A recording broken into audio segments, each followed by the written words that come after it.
Welcome, all my viewers, especially my viewers on the podcast who watch the audio stream on Spotify and Apple's podcasting platforms. Now, a lot of you who have been following this channel for a significant period of time might think that I'm a TYT hater. You might think that I go to a restaurant, I look at the menu, and I say, excuse me, with my meal, I would like a glass of TYT Haterade. But in reality, in actuality, I am the most fairest, objective person on the internet.com. I only report the facts, and when I give you my opinion is also a literal fact. That is the way it works. That's the way it's always worked on this channel, and I don't attack people just for the sake of attacking them.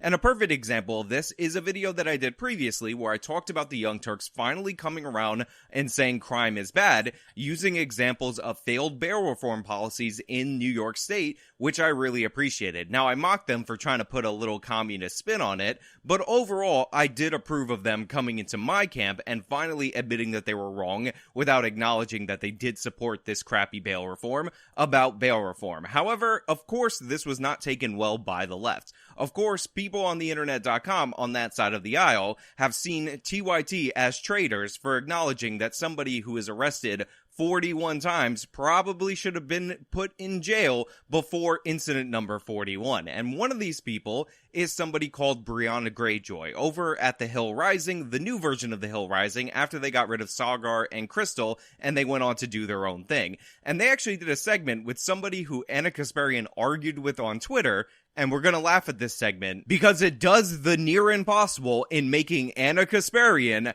actually look good, decent, and intelligent by comparison. But before we get into this, we have an absolutely wonderful sponsor for today's episode, so I'm going to toss it over to the sponsor. Definitely check them out, links in the description, and then we'll talk about this on the other side of the ad read. You guys have to check out Flip City magazine. It is hilarious, and I laugh all the way through reading each and every single issue. And one of the things I absolutely love about Flip City magazine, other than their tireless commitment to comedy, other than the fact that they're 100% independent, other than the fact that they're committed to freedom of speech and they're not going to take censorship by anybody, is that it's actually legitimately good. I mean, check out these covers. You can actually see artists are behind this. Comedians, people who are interested in making you a good product are on board. This isn't one of those, oh, it's conservative, so just buy it, idiot. They're actually hilarious. Flip City mocks the same people that I mock each and every day right here on this channel. A lot of people have called them like Mad Magazine before they went woke, but honestly, it's better than Mad Magazine. So go over to flipcitymag.com and get yourself a subscription. We have been searching for something independent and committed to free speech and hilarious, and this is the time to put our money where our mouth is. flipcitymag.com. So I've been told over and over again, repeatedly, by people out there in my audience that I need to be paying attention to what's going on the newest version of the Hill Rising show, post the departure of Crystal and Sagar, and overall, I haven't paid attention. In fact, one of my patrons, Clinton, who wanted to remain anonymous, was sending me videos and clips from them over and over again saying that I have to look into it because the stuff that is said on this show is absolutely wild. However, the culprit behind today's video is a man called Stephen Michael Davis. I've recommended him on this channel multiple different times. Go over and subscribe, link in the description, for sending me this absolute gem, because Ana Kasparian recently came out against a criminal arrested 41 times for vicious assaults, and they decided to do a response with the random cat lady that Anna was arguing with on Twitter, and it is absolutely epic. I mean, just check out the like to dislike ratio on this video. It is nearly a 3-to-1 dislikes versus likes. And just the thumbnail of this video alone is enough to tell you why people didn't like it. Because remember, the story is violent criminal repeatedly arrested and released due to New York State bail reform law, attacks an MTA worker in an absolutely vicious attack, and is put up on $5,000 bond. But according to the thumbnail of this video, this is a debate related to homelessness, because Brianna Greyjoy wants to shift responsibility from the criminal, wants to shift responsibility from the bail reform law to poverty. She wants us to arrest poverty. Somebody put out an APB on poverty. What is poverty wearing? The police need a description, because we need to arrest poverty, because obviously when somebody is repeatedly violently attacking people, we need to go out and seek out where poverty is and see what she's been doing with all this time. Some people are talking about the fact that over the weekend, a 64-year-old New York City subway worker was randomly attacked and beaten unconscious with a rock while on the way home from work. The judge has set a $5,000 bail for the alleged perpetrator. People are pointing out that the perpetrator has over 40 previous arrests. He is also homeless and unlikely to make bail for those reasons. So they show you the video, which is a bit obscured by the exit turnstiles of the subway, but you can see this individual pick up a giant rock or brick, it's been described as both in the media, and swing it over the top of his head. Yes, I just bumped the skeleton at the 62-year-old MTA worker. Now, this was a vicious attack. The man was left unconscious. It was unprovoked, and this was based on a pattern of behavior. But if you ask Brianna what the main issue of this situation is, it's that the $5,000 bond is likely not payable by this person because he's homeless. And I would like to respond to that up front by saying, who the hell cares? This guy has a repeated history of violent assaults. The bail shouldn't be set at a level that he should pay. He should be remanded to custody because he is clearly and obviously an ongoing danger to society. But Brianna Greyjoy and her guest, the random cat lady that was arguing with Ana Kasparian on Twitter, are going to make the case that the real victim in this situation, I don't know if you know this, is the guy who repeatedly assaults people across New York City and gets released over and over again due to our nonsensical bail reform law. The other attacks include an assault on a stranger that garnered this reaction from the Young Turks' Ana Kasparian. Without further ado, this is a man who's been arrested 41 times and is just released back onto the streets to assault other people.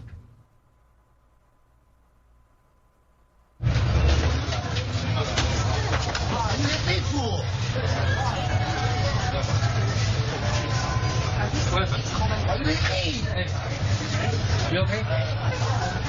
So right there, that's the clip that we referenced in our previous video. Obviously, I had to black it out for YouTube's terms of service reasons because I am not treated as graciously as channels like The Hill Rising, like the Young Turks. But what happened was this woman, elderly Asian woman, very short, couldn't have been more than 5 feet tall, was just walking and happened to be walking in the wrong direction or in the wrong area because this guy was nearby, and he decided it would be a good idea to sucker punch her, knock her to the ground, and just walk away. Now remember, because this isn't emphasized by the people at The Hill throughout the course of this video, he was released automatically based on this video. Caught, obviously, everybody knew he did it, automatic release for this assault, even though this assault was deemed a potential anti-Asian hate crime and charged as such. This person with a pattern of behavior with 40 other arrests was released automatically. This was before the MTA assault that got Ana Kasparian angry and made her do the story. So that's not going to be mentioned. They're going to try to deflect from the fact that this is about bail reform by talking about how he has a $5,000 bond now, and obviously that's just them showing how oppressive bail is. But remember, over and over again, time after time, he was released, even though we have video of him knocking out an elderly Asian woman for no apparent reason. Yeah, this is unacceptable. This is 100% unacceptable. I'm done with this. Whatever this is not criminal justice reform. Allowing people who are clearly a threat to public safety, allowing people who are assaulting and hurting workers as they're just trying to do their jobs and get through the day, unacceptable. How are we allowing this to happen?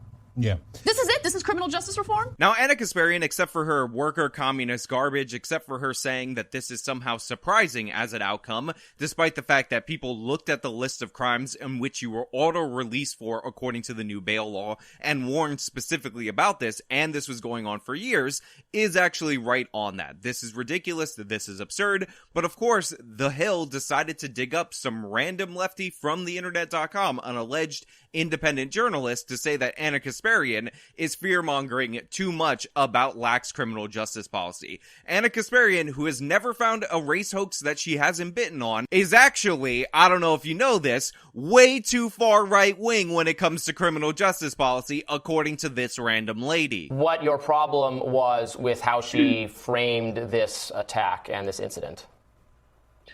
I mean, where do I start?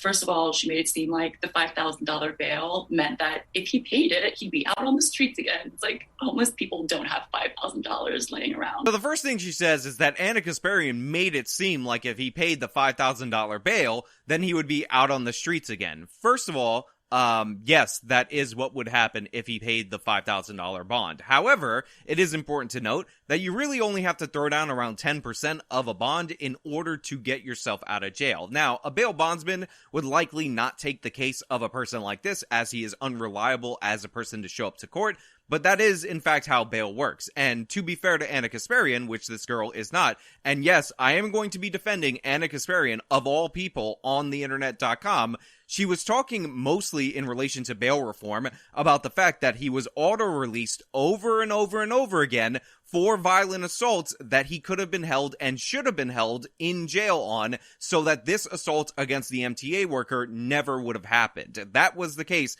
that Anna was making. But she's like, homeless people don't have $5,000. And if you think that maybe she's going to subtly hint that the homeless person who's been attacking people is the victim in this scenario, let me just disabuse you of that notion. It's not going to be subtle. She's going to present him as the victim in this scenario. And then linking that outcome to reform makes no sense because, so in the absence of being able to remand someone. Look, I understand that public speaking is difficult. I understand that doing interviews through Skype or whatever video format isn't typically the cleanest process, so I'm not going to ding this person on their bad public speaking too much throughout the course of this video. I'm going to be nice, gonna be gracious. This isn't somebody who does media a lot according to what I see from this interview, so we all gotta be fair, and we all gotta be kinder, and we all gotta be better. However, I will make fun of the fact that she started a sentence saying that you can't really link this to bail reform, and then bailed out of that sentence, ironically, pun intended, yes, I'm making jokes, and then started talking about judges setting bail too high in order to keep people in. And then linking that outcome to reform makes no sense because, so in the absence of being able to remand someone, what judges tend to do is set a bail amount that is obviously way too high for the person to pay. So what this judge did has nothing to do with reform. It has to do with a loophole in the system where this guy's essentially remanded to jail. Now, the reason that's ridiculous is because the reason that people are outraged by this is not just due to the fact that these attacks are vicious, and this attack specifically on the MTA worker was particularly vicious. It's because it's not an isolated incident, and this person has been arrested over and over again, and even though he's being held on bond now because they finally were able to charge him with an aggravated assault, all the other assaults that he committed were not bail eligible, so he has been released over and over again so his behavior can escalate and he can do more harm to people. That is what Anna's arguing about. That's what I'm upset about. That's why we cover these stories, because it is a systemic failure, their favorite word on the left, and it is due to the woke nut jobs that are in favor of letting everybody out, regardless of criminal history, regardless of pattern behavior, regardless of how many times they re-offend, they keep getting let out. Because I don't have $5,000. I don't have $5,000. I don't think that this guy does. I mean, come on. You're going to tell me that you don't have any access at all to $5,000. Remember, again, bail, you only have to put down 10%. You're going to tell me that this person in a friend circle, or maybe even selling a TV or something in her apartment, can't make up $500 if she were to be arrested for a crime? Come on. Don't be ridiculous. Don't be absurd. Don't be insane. And this, sort of happened when the, discussion on Twitter where everyone called me an insane idiot for 3 days. This idea that if you don't want this person to be in jail, that means that you're like a stupid hippie that thinks you can solve crime with like unicorn horn beams instead of jails. But what that misses is, A, that guy does not belong in jail. He belongs in a decent psychiatric hospital. We don't have those. So she says that people are attacking her, saying that she's some ridiculous hippie that just wants to hug her way out of the situation. And then she proceeds to talk about how this guy actually needs to be in a decent psychiatric hospital. And the fact is, we don't have those hospitals. And in jail, he's not going to be treated very well in terms of his mental issues. Again, that is a different issue. The point is, he needs to be removed from society, and he should have been removed from society in any of his previous violent attacks on everyday citizens, because again, this is a pattern of behavior. But notice the shift. Notice that we're shifting to somebody else being responsible, to this person being the victim, and there's going to be very little talk about the people that he repeatedly assaulted and the injuries that they suffered from, because again, the issue now has moved from poverty, even though we're going to still talk about poverty, to mental health. This guy obviously mentally unfit, so it's way better to release him out onto the streets rather than to hold him in jail, because he is a continuous ongoing threat to other people. And by the way, I know some of you might be in the comments right now or in the live chat in the premiere talking about how he does need some form of mandatory mental health counseling or mental health treatment, and he shouldn't be held in jail, and you might agree with that. But let me be clear, you don't agree with them because the issue of mandatory mental health counseling comes up, and needless to say, they're not in favor of it. They don't want this person held at all. That is their genuine position, and it's insane. In jail, he will be unmedicated, and I looked into this. I looked up his status on the Department of Justice, the Corrections Department website. He is at the Eric Taylor facility on Rikers, where, according to their website, it's a mix of adult men and kids. So the best place for this guy is to be unmedicated, because, Rikers guards don't administer antipsychotic shots, right? Unmedicated around teenagers. First of all, they actually do give medication in prison and in jails. I don't know why she's suggesting that they don't. Maybe because she lives in a fantasy world. Secondly, just because in one section of Rikers they house people who are adults awaiting trial and people who are minors awaiting trial doesn't necessarily mean that they're housed together. They might be in the same wing, but that wing might be subdivided. And in fact, as somebody who has known way too many people who have been arrested and sent to Rikers Island, this is often the case. Now, there are people who are close enough to age in adulthood that they end up housing together, whatever. Obviously, you could find some exemptions. Obviously, somebody's going to point in the comments that this guy who is 17 and a half years old was in the adult population. I get it. Calm down. But I'm just saying the depiction of him victimizing teenagers or just being set up with the teenagers, not really accurate. And the point is, he needs to be removed from society. After we remove him from society, after we stop automatically releasing him, then we can discuss where he needs to go. So I think a lot of these conversations about public safety forget the people who are behind bars, especially pre-trial. Like, why isn't there a safety part of public safety? I guess I would respond. Let Rikers group pre-trial. Wait, let's just reframe this. Let's just reframe for a second. So what I love about this is that Brianna Greyjoy brought this woman on, and she invited Ana Kasparian on because she wanted this conversation to go in a certain direction. However, this woman just wasted 4 minutes of our time talking absolute nonsense. So now Brianna's like, let's just reframe this. Let's just talk about why some people were mad at Ana Kasparian for saying something that was finally sensible, because we all know that as progressives, we can never make sense on any issue ever. We can never talk about something logically, and we can never criticize reforms, because remember, the criminal justice system produces unequal outcome, and we fill all gaps with racism. So even though the behavior is unequal, we just gotta say that that's racism. Therefore, Ana Kasparian, kind of a racist if you think about it. The question is whether or not people should be having bail set so that they are on and off the street, which is not what bail is actually designed to do and structured to do. What bail ultimately ends up, the purpose that bail ends up serving is to say that people who are affluent don't have to wait in prison until their trial, and people who are not affluent have to wait in jail till they are on trial. So here you have Brianna Greyjoy talking about bail and how it basically criminalizes poverty. Of course, we're going in that direction, and she's basically making the argument that if you're wealthy, then you don't have to wait in jail up until your trial, but if you're not wealthy, you have to wait in jail up until your trial. Again, you only have to put down 10% for bail in order to get a bail bondsman to get you out of jail pre-trial. And the reason that we have bail is to remand people, or at least have a cost of people that we expect to not show up to court. So you're going to have to lay out some money if you want to be out, and that money will be returned to you if you actually show up to court. On top of that, we end up holding people that are risk to society, risk to reoffend, and the issue isn't the amount of bail that this person was charged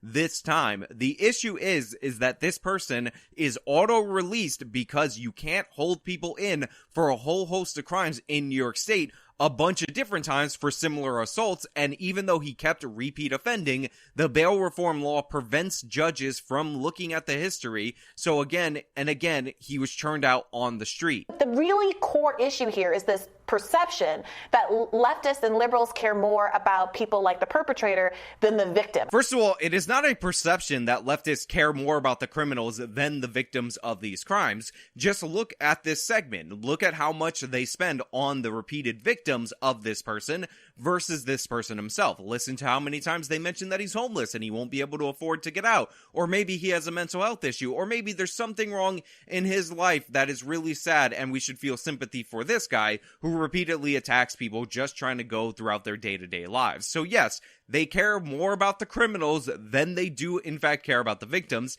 And you could tell that by the fact that they barely talk about any of the victims. And I really want to get to the core of that, because there is a way, I think, that when we talk about criminal justice reform and are reacting to the backlash against a perpetrator, it can seem like you are indifferent to what this man and people like this would do.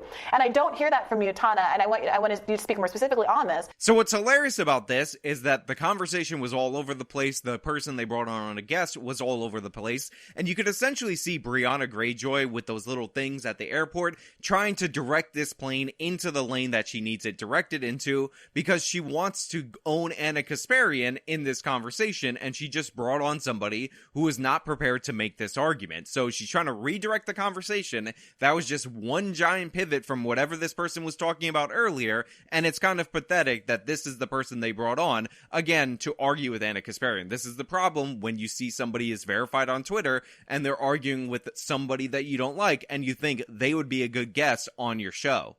What I'm hearing is that everyone agrees that it's horrible for people to get assaulted in the street. Everyone agrees that we should take measures to stop people from getting assaulted in the streets. The real disagreement is as to what measures are actually effective. And the argument from the left, as I hear it, is that setting bail in a way that captures low-income people and not high-income people doesn't actually get to the root of the problem. And moreover, incarcerating people so the violence happens in prison against other vulnerable populations and other people who haven't been convicted of crimes, because again, this is a jail, it's a pretrial detention center, Rikers, not people who have been convicted, doesn't help when you should be really putting people into mental health institutions. Is that an accurate framing, Tana? Well, first of all, the purpose of jails, the purpose of prisons is to incapacitate the criminals, remove them from general society so that they stop reoffending in general society. Secondly, jails actually hold people convicted of misdemeanors. So the idea that nobody in Rikers is convicted of a crime is just nonsense. It's made up, and based on the fact that we automatically release people based on a whole host of crimes. In fact, it would be a shorter list to name the crimes that you could actually be held in jail pre-trial on in New York State at this point than the crimes that you could actually be auto-released on. But yeah, no. So most of Rikers probably right now is people accused of murders or whatever, or people convicted of misdemeanors, because that's how jails work. And based on the auto-release and the reduction in population movements and all these things that are leading to spikes in crime that are observable, this is what you can expect. Well, my issue with him being locked up with people at Rikers who, right, they shouldn't be subjected to violence either, because many of them, or most of them, right, we talk about Rikers a lot, are waiting pre-trial, haven't been convicted of anything. But then the failing is on keeping those people at Rikers rather than... I mean, this person cannot be on the street. And who's not. I mean, that's exactly right. Why are we detaining so many people? Well, So here you have the libertarian guy on this show. I've never heard of this person. I don't know anything about him. But in this case, he's talking about how maybe we should release the other people in Rikers that are awaiting pre-trial and all that. Those people should be let out. And again, most of them who commit most crimes are let out. So it's likely these are people accused of serious violent crimes. But we know that this guy is guilty. And you see Brianna almost have a mental meltdown, like an aneurysm burst in her head, because she's like, well, I mean, just because it's on video, multiple of these attacks, and there are witnesses and whatever, doesn't mean that we know he's guilty, because he hasn't gone through the formality of being convicted of a crime. So I don't know if you're trying to throw out the innocent until proven guilty, whatever, when again, the conversation about being held in jail pre-trial is whether or not you are an ongoing threat to society, not whether or not you are technically, legally proven guilty of your crime at the time that you're arrested. We all know that you're not technically, legally proven guilty of the crime at the time you're arrested. And by the way, this guy's a long rap sheet. He probably does have convictions, a history of criminality, but whatever, they're not prosecuting anything. They're not sentencing anybody seriously. They constantly reduce the charges. But yeah, just her reaction to him saying the obvious thing, that this guy that they just showed 2 videos of him attacking people is in fact guilty of attacking those people, is hilarious. We still have, a trial system, jury system in the United States of America around. I don't know if you want to quite jump the gun like that. He should face a trial system, but he should be locked up while awaiting that trial.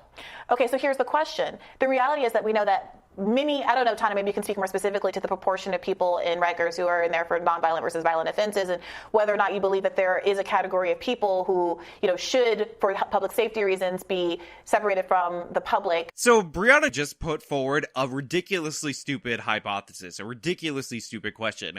Are there people that exist, groups of people, groups of offenders, that should be held pre-trial for any crime at all because they're an ongoing threat to society? The fact that this is even a question just shows you how insane the left is on criminal justice related issues. Then she pivots to the Khalif Browder case, and she says the most ridiculously stupid account of that case I've ever heard in my entire life. Pending trial. But the reality is we have these cases like Khalif Browder, who we know was in Rikers for jumping a turnstile, was in there for, over a year and ended up committing suicide when he got out. At least 2 years. 2 years. I'm sorry, 2 years? 2 years. Yeah. 2 years, a kid who ended up subjected to those horrible conditions. Yeah. So first of all, if you jump the turnstiles, you should in fact be arrested. This is a basic component of broken windows policing, and the reason why they arrested people jumping the turnstiles is that it turns out people who commit crimes in the cities weren't paying for a subway. So what happened was, when you arrested them at the entry point to the subway, you actually ended up preventing a bunch of robberies and problems and all that down the line. But the thing is, Khalif Browder was not arrested for jumping the turnstiles. I don't know where the hell Brianna Greyjoy got that from, because even the myth of Khalif Browder, the story that's put forward by the left-wing media that tried to blow up this story and turn it into something that it wasn't, doesn't go that way. If you'll remember, the myth of Khalif Browder was that he was arrested and held in Rikers for over 2 years because he was accused of just stealing a backpack. This guy, with no criminal history, just stole a backpack. Now, of course, that wasn't true. That wasn't remotely true. It was clearly and obviously something that was myth-making in order to push a certain agenda and undermine the criminal justice system. Khalif Browder was accused of stealing the contents of the book bag with the book bag, which was over $1,000 in video equipment and cash. Thus, he was charged with a grand larceny, and he and his friend were charged with that grand larceny. And his friend was actually released due to his juvenile status, and Browder had a minuscule bond that was set for him. His family ended up paying it. However, he was on probation for other crimes that he pled guilty to, and he did in fact commit, so he was remanded as a violation of that probation. It had nothing to do with bail. It had nothing to do with jumping the turnstiles or any of that nonsense. Where Brianna Greyjoy got this story from is absurd. And by the way, if you want my opinion on the Browder case, because the case ultimately ended up being dropped because the guy who was the witness in the case, the guy who was robbed, didn't come to court because he went back to Mexico because he was an immigrant and the trial took way too long to actually get set up. I think you can let somebody like that out just because they're a juvenile and because the bag appeared to be stolen and it wasn't a violent robbery, even though stealing from somebody is a serious crime and it should have been treated seriously. So I would have let Browder out earlier than he was released. It is sad that he ultimately ended up committing suicide, but the idea that he jumped the turnstiles and then was thrown in a cage and driven insane by the system is nonsensical. It's made up. It's not even the appropriate myth assigned to that story, but it just goes to show you how things get garbled in your head over time. Right, that should not be the case, and that's bad, but if we're going to keep people in a prison or a facility, I don't care if it's prison or a facility, but someone who beats someone with a rock on video or someone who sucker punches a random person on the street on video, that person should be held either in a mental health detention facility or a prison. You're saying it should be a mental health. I agree. He needs to take antipsychotic medicine and would be much better off. That needs to be, mandated. It can't just be, we hope you visit the treatment facility. Actually has to be, given to him. So here you have this guy realizing that he's on a panel with two insane people, two people who are insane. He brings up the fact that two of these violent attacks are caught on video, and yes, he should be held. And he says, look, if you want to hold him in a mental health facility and give him treatment because obviously he can't function in society, fine, we'll hold him in a mental health facility. But listen to where things go with these people who swear they're not crazy radical hippies, because of course it's about to get insane. I'm sorry to interrupt you, but so in New York, what happens is, very mentally ill people living on the street, they only come into contact with mental health facilities if they're brought in by police or EMTs. Because there are so few beds, the doctors are very much pressured to get them out as quick as possible. So what they do is they give them a shot of Haldol, which is an antipsychotic medication. They calm down artificially, and then they send them back out on the street. That's not mental health care. That's a very flimsy Band-Aid. So yeah, that obviously is not enough, right? So here you have this lady saying, oh, they give him a shot to calm him down and then they release them, and that's not mental health care. That's a very flimsy Band-Aid. And then this guy's like, well, I said that he should be held in the facility if you're saying that they require ongoing mental health care. And there's not a real good response to that. Oh, it's just, I mean, again, like, yeah, they calm them down with Haldol, I don't know that, whatever. But I think it's called Heimdall. I think it is called Heimdall, the guy who can see everything from the Thor movies, and not Haldol. I think it's called Heimdall. If you want my expert opinion on the nonsense that you're spewing, might as well make it more nonsensical. And it's being, this gets back to the Ana comment. The frustration that people had with Ana was framing this as an idea, as an outcome that is a consequence of lax criminal justice policies, a consequence of bail reform efforts, a consequence of people having indifference to the life of the person who got punched, or the victim here. And that's not at all the case. No, Brianna, that is in fact the case. In fact, you're talking about the woman that was punched rather than the guy that was hit by a rock, which is the latest case that actually ended up leading to him being held on some level of bail. But what you're forgetting is that he was auto-released after sucker punching that woman on video, among many of his other auto-releases on assaults that he would have normally been held in jail on based on the pattern of behavior, due to the fact that we did a bail reform law, which was a left-wing bail reform law. So 100% it is due to that. And we're going to get into the criminal history. We are going to pull it up, but I just want them to dig a little deeper into the hole before I slap them across the face metaphorically with that document. And that's what's so destructive, especially for someone on the left, to pretend that this is an outcome that's a consequence of, say, bail reform, which is just trying to get people like Khalif Browder from having to spend 2 years in jail because they couldn't come up with, what was it, like $500 to get out of jail. You know, one of the things I absolutely love about progressives is that they show you each and every single day how disconnected from reality that they actually are. She just said that Khalif Browder, they couldn't raise the $500 needed in order to get him out of jail. Now, I'm going to assume that according to her brain, the bail had to have been set at around $5,000 and they needed $500 as the 10%, because if the bond was actually $500, then she's going to have to make the argument that they couldn't raise $50 if you gave them 2 years. That is absurd. People get more than that in welfare payments if they're that broke. It makes no sense. When they get their tax return, obviously and clearly they would be able to afford it. There are payday loans. You can sell stuff, jewelry, TVs, whatever. It is not that impossible for somebody to get $500 if you give them 2 years in the United States of America, anywhere in the United States of America.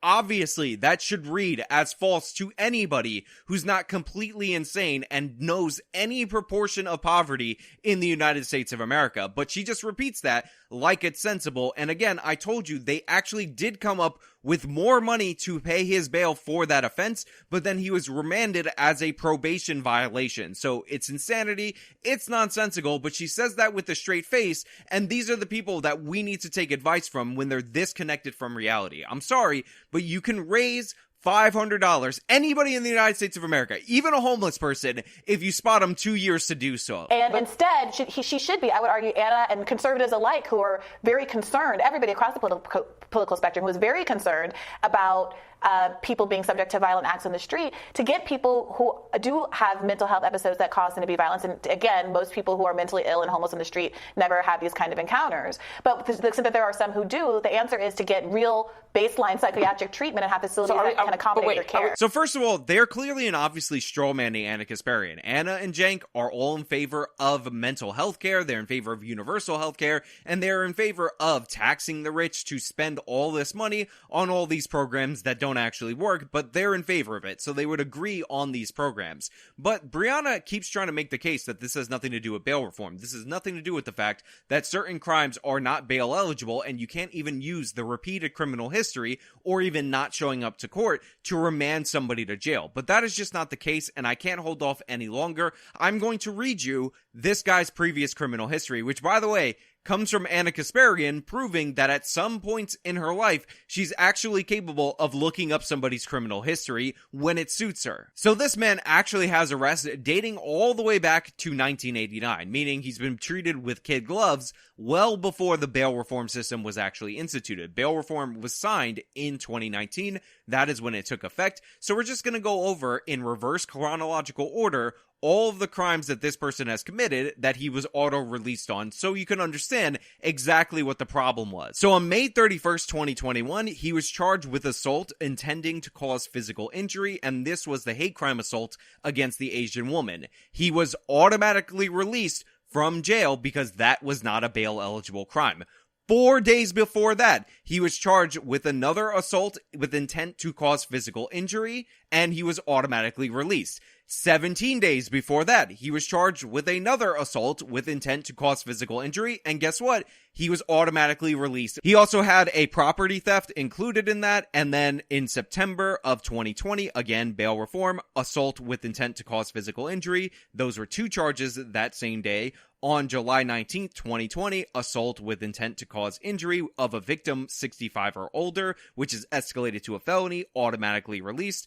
12/13/20, intent to defraud the transit without pay, so this is jumping the turnstiles. Then you have a reckless endangerment in 4/25 of 2019, and then you have unlawful marijuana possession. So now the charges over the course of his history range, some of them serious, some of them not so serious, but what you can see based on me reading it in reverse chronological order is the fact that post-bail reform, post-2019, he has escalated to a pattern of physical assault behavior, and he has been auto-released in each and every one of those cases, which ultimately led to him bashing the transit worker over the head with a brick. Tell me again how this has nothing to do with the bail reform law that lists all of these crimes as eligible for automatic release. So we're saying the answer is asylums. We need more asylums where people can be sent to structured mental health facilities that they can't leave at a whim, that they have to stay. I mean, like, this person punched someone, beat someone with a rock. It can't be up to him whether he gets to leave the facility, right? You said he doesn't belong in prison, but he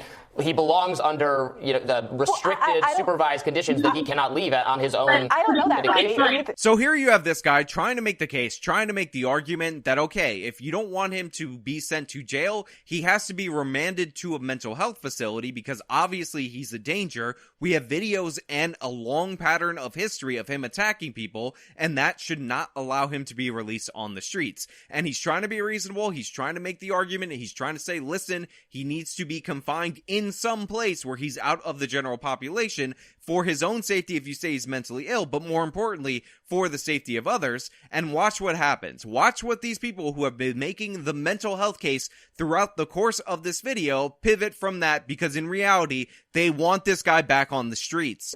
Go ahead, Tana.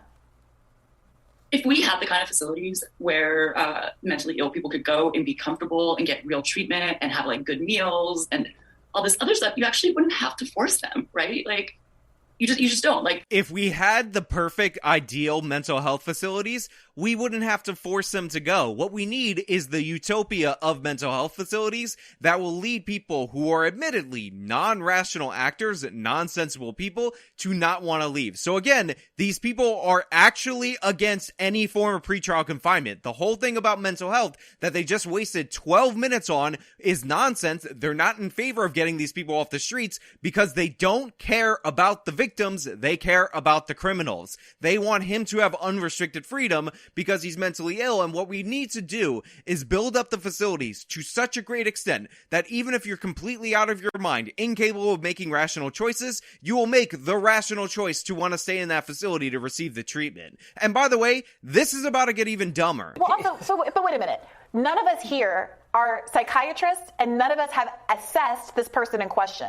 So it may or may not be that this is a person who's refusing medication. It may or may not be that this is a person who needs to be locked up indefinitely. That might be the case. So now all of a sudden, they're not doctors. We're just speculating on whether or not this person has mental health issues and that they need to be locked up, when again, they were using mental health to deflect from the fact that he should be held in jail based on his pattern of behavior. But now that this guy's like, fine, lock him up in an institution and give him medication so that way he can get his head in order, she's like, whoa, bro, we ain't doctors. We just on a podcast. We're on the Hills channel. We can't make that diagnosis, and we have no way of knowing at all, based on his long pattern of assaulting people repeatedly without remorse and this escalating pattern of behavior, if he would be an ongoing, continuous threat to society. He's only been arrested 41 times. Maybe if we give him about 41 more times, I might think about assessing whether or not I agree with your opinion. By the way, I'm totally not anti-victim. I'm totally not pro-criminal. Don't worry about it. Just trust me, bro.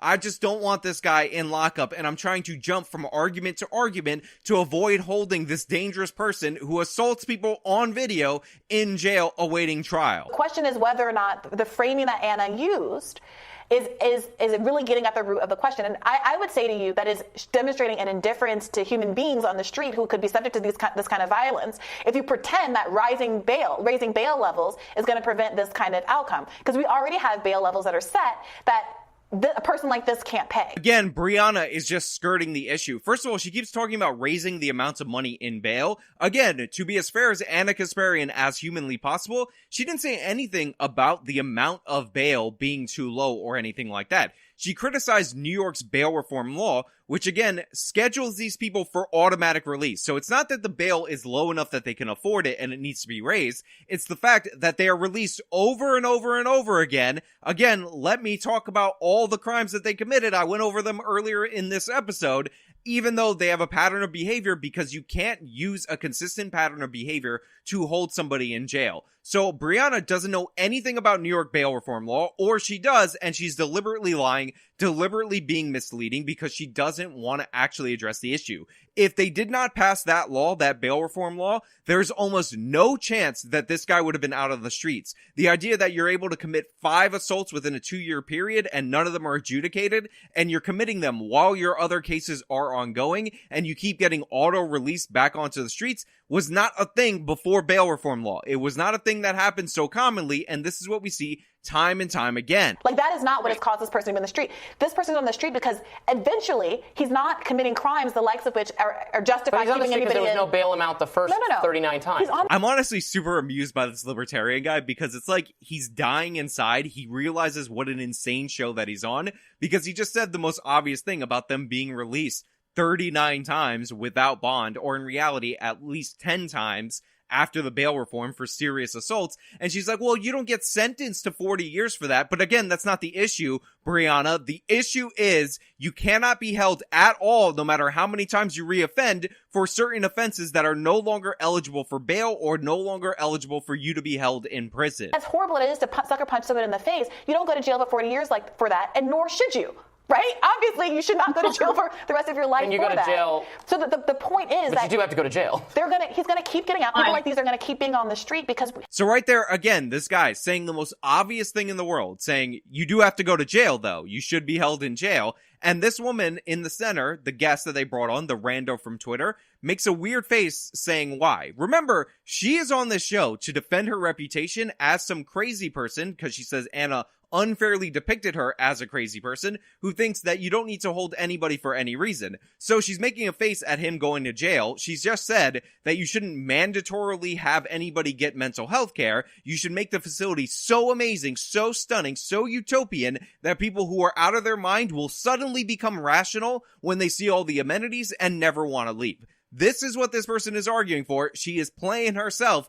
And again, you just see the brain cells dying in this man's head, this poor man. Somebody get him help. Somebody start him a GoFundMe. Somebody get him out of that situation, listening to these people babble in his direction. The jail is not a solution to the kinds of issues that they're dealing with. Jail is not a solution for them, i.e. the criminal. Remember what they said earlier about how it was a caricature of the left wing to talk about how they're more interested in helping the criminal than they are in actually protecting the victims? That is a perfect example of this. They spend almost no time during this segment talking about the victims. Anytime this guy tries to bring up consequences for the criminal because of what he did to the victims, they try to shut him down. And now she's talking about what's good for the criminal, what's going to help the criminal, and don't worry about any of these policies that are actually auto-releasing them, whatever. Just let them out on the streets because I'm in favor of that. I do think they might be trying to trigger the state's habitual offender law.